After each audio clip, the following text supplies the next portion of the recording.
ایک وقت تھا کہ میرا رب اکیلا تھا، اس نے چاہا کہ میں پہچانا جاؤں، اسی لیے میرے پاک پروردگار نے انسان، جن، فرشتے اور اتنی مخلوقات پیدا فرمائی۔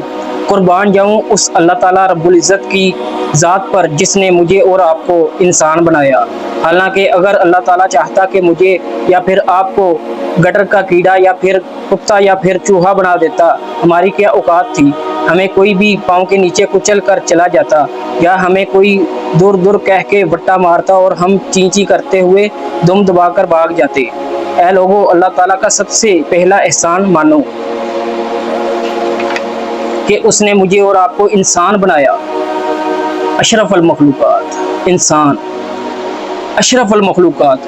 ہم پر اللہ تعالیٰ کا دوسرا احسان کہ اس نے ہمیں صحت اور تندرستی اور مکمل اعضاء پورے کر کے ہمیں اس دنیا میں بھیجا۔ آنکھ، کان، ناک، ہاتھ، پاؤں، سر، سینہ، بازو وغیرہ وغیرہ۔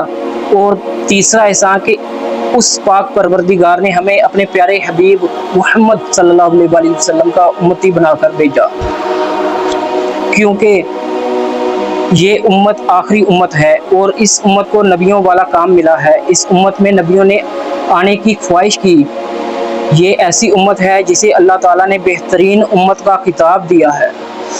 اس امت میں ایسے لوگ ہوں گے جو خالص اللہ تعالیٰ کی طرف بلانے والے ہوں گے، اور اس میں ان کا کوئی فائدہ مطلوب نہ ہوگا سوائے اس کے کہ اللہ تعالیٰ سے صلہ مانگتے ہیں اور کہتے ہیں کہ صرف اللہ تعالیٰ کی عبادت کرو، شرک سے پاک ہو کر وہ تمہارے سب کام سنوار دے گا اور تمہیں روزی عطا کرے گا، اور توبہ کرو گے تو وہ تمہارے قصور معاف کر دے گا، بے شک وہ بڑا معاف کرنے والا اور بہت غفور و رحیم ہے۔ اے لوگو، چوتھا احسان، اللہ تعالیٰ نے تمہیں قرآن پاک جیسی دولت سے نوازا جو سراپا ہدایت ہے پوری انسانیت کے لیے، جس میں نور ہے اور جس میں شفا ہے۔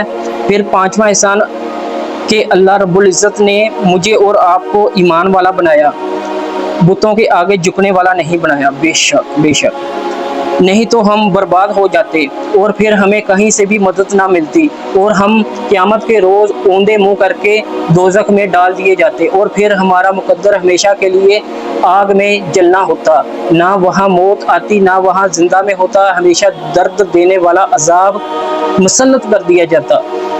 اے لوگو، ان پانچ بڑے بڑے احسانوں کو یاد کرو، اور میں بھی اللہ تعالیٰ کا احسان یاد کروں جو اللہ تعالیٰ نے ہم پر کیے ہیں۔ بے شک بے شک۔ نمبر 1 اشرف المخلوقات، نمبر 2 صحت اور تندرستی، نمبر 3 مکمل اعضاء، نمبر 3 اپنے پیارے حبیب محمد صلی اللہ علیہ وسلم کا امتی بنایا اور آخری امت میں بھیجا، اور چہارم چیز قرآن پاک جیسی عظیم دولت سے نوازا، اور 5 ایمان والا بنایا اور بتوں کے سامنے جھکنے والا نہیں بنایا۔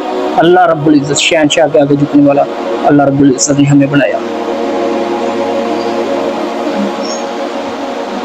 یہ اللہ تعالیٰ کے 5 بہت بڑے بڑے احسان ہیں، اس کے علاوہ ہزار نہیں، لاکھ نہیں، کروڑ نہیں، ارب نہیں، بے حساب ہیں، بے حساب احسان ہیں اللہ رب العزت کے۔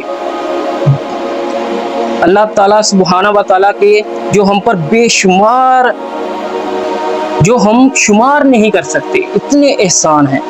اور جو شخص اللہ تعالیٰ سے ملنے کی امید رکھتا ہے وہ یہ احسان یاد رکھے اور ہر وقت اللہ تعالیٰ کا شکر ادا کرے، اور جو شخص جنت میں جانا چاہتا ہے وہ اللہ تعالیٰ کے ان 5 احسانوں کو دوسرے لوگوں کو بتائے، انہیں سمجھائے کہ یہ احسان اللہ تعالیٰ کے بہت بڑے ہیں ہم پر۔ کیا آپ نے قرآن پاک میں پڑھا دیکھا کہ اس سے پہلے ایک اور بڑی لاڈلی امت گزری ہے تو اللہ تعالیٰ نے ان کو اپنے احسان یاد کروائے تاکہ وہ سیدھے راستے کی طرف لوٹ کر آ جائیں۔ اسی لیے آپ نے اور میں نے یہ اللہ تعالیٰ کے احسان یاد رکھنے ہیں انشاءاللہ تعالیٰ، اور لوگوں کو بھی سمجھانا ہے۔ اے لوگو، اللہ تعالیٰ سے ڈرو اور بات سیدھی کہا کرو، وہ تمہارے سب کام سنوار دے گا۔ ان مولویوں کے پیچھے نہ چلو اور ان پیروں فقیروں کے چکروں سے نکلو، انہوں نے اپنی آخرت کے ساتھ ساتھ آپ لوگوں کی بھی آخرت تباہ کر دینی ہے۔